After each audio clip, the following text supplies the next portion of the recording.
Vanessa, Craig, good morning. And standing with the Attorney General indeed. In fact, before New York State Attorney General Letitia James faces that Virginia federal judge today, Governor Hochul holding a rally here in Foley Square saying New York is standing with Letitia James, and Hochul calling the charges that James now faces transparently political and directed by President Trump himself. The culmination of one man's revenge tour, and that man is Donald Trump. And he came to our city, and Tish James brought him to justice, and now he is destroying our system of justice to take her down. But that will not happen, my friends. We have to call it what it is. This is an authoritarian administration, and we, the people, will not stand for it. And so we say, hands off, hands off. Queens Assemblyman and now frontrunner for New York City Mayor Zohran Mamdani joining a number of elected officials voicing support for the New York Attorney General. 2 weeks ago, Letitia James was indicted, accused of bank fraud and making false statements to a financial institution. Those federal charges connected to a $137,000 house that James bought 5 years ago in Norfolk, Virginia.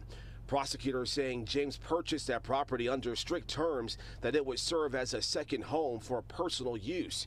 But instead, the U.S. Justice Department now alleging James rented that home to a family of three and profited from favorable loan terms that are not available for investment properties. In a video response to her indictment, James accuses the president of weaponizing the justice system. He's forcing federal law enforcement agencies to do his bidding. All because I did my job as the New York State Attorney General. James's indictment was led by former White House aide and Trump lawyer Lindsey Halligan, who replaced a former Virginia U.S. attorney who declined to indict James.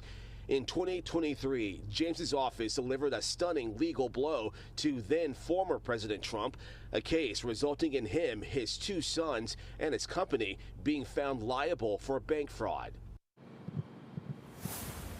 And this morning, critics are saying that the case against James is not that strong, and James herself is denying any wrongdoing here, and she has become the latest of Trump's political foes who are now facing indictment, including former FBI Director James Comey and former National Security Advisor John Bolton as well. Both have pleaded not guilty to their indictment, and if convicted, James could face prison time, fines, as well as forfeiture. She is again due in court at 11 a.m. this morning.